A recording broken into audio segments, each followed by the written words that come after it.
आप देख रहे हैं नेक्स्ट नाइन न्यूज। हरियाणा विधानसभा चुनाव में नगीना सांसद चंद्रशेखर की अगुवाई वाले आजाद समाज पार्टी ने भी अपनी किस्मत आजमाई है। पार्टी ने 20 सीटों पर चुनाव लड़ा। दुष्यंत चौटाला की अगुवाई वाली जननायक जनता पार्टी के साथ अलायंस करने वाली आजाद समाज पार्टी को उम्मीद थी कि वह बेहतर परिणाम हासिल करेगी, लेकिन ऐसा नहीं हुआ। आपको बता दें, कुछ ऐसी सीटें भी रही जहां पर आसपा को 500 से भी कम वोट मिले। वहीं अंबाला सीट में आजाद समाज पार्टी यानी काशीराम के पारुल नागपाल उदयपुरिया को 2423 वोट मिल गए और वो इस सीट पर तीसरे नंबर पर रहे। वहीं जगाधारी में आसपा काशीराम के प्रत्याशी को सिर्फ 2684 वोट मिले और इस सीट पर 5वें नंबर पर रहे। वहीं नीलाखेड़ी की बात करें तो प्रत्याशी करम सिंह को सिर्फ 387 वोट मिले और वह 8वें स्थान पर रहे। और वहीं सोनीपत में देखा जाए तो आसपा के प्रत्याशी राजेश को सिर्फ 227 मत मिले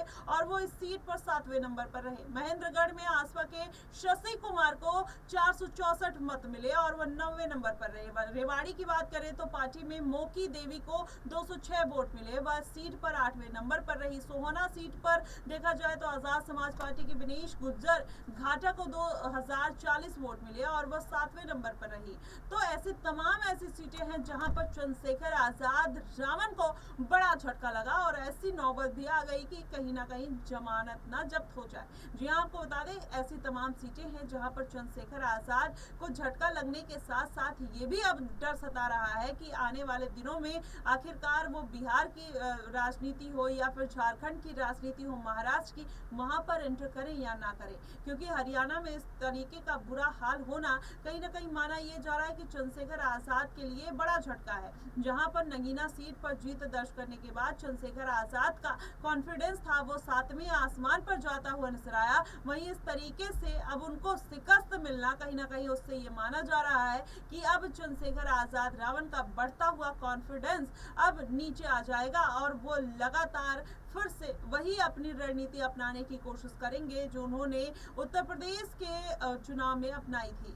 लगातार जनता से जिस तरीके से जाकर रैलियां जनसभा कर रहे थे और उनकी परेशानियों को समझने का प्रयास कर रहे थे, क्या चंद्रशेखर आजाद फिर से वही रणनीति अपनाते हुए नजर आएंगे? हालांकि इस बार जिस तरीके से आनन फानन में उन्होंने दुष्यंत चौटाला के साथ गठबंधन किया, उससे तो ये साफ था कि चंद्रशेखर आजाद रावण को ज्यादा सीटें नहीं मिलेंगी या ज्यादा वोट नहीं मिलेगा। लेकिन इस तरीके से चंद्रशेखर आजाद का इतना बुरा हाल हो जाएगा शायद उन्होंने कभी सोचा रहा हो और यही कारण है कि उन्होंने दुष्यंत चौटाला के साथ गठबंधन करने में 1 मिनट भी नहीं लगाया और गठबंधन के लिए हाँ भी कर दी। और वहीं दूसरी तरफ देखा जाए तो हरियाणा में दुष्यंत चौटाला बीते विधानसभा चुनाव में कहीं ना कहीं अच्छी एक भूमिका में रहे और यही कारण है कि चंद्रशेखर आजाद रावण उनके बहकावे में आते हुए नजर आए और उन्होंने गठबंधन कर लिया। वहीं उत्तर प्रदेश में चंद्रशेखर आजाद ने पहले ही साफ कर दिया है कि वो गठबंधन नहीं करेंगे। अब देखना यह होगा कि क्या आने वाले दिनों में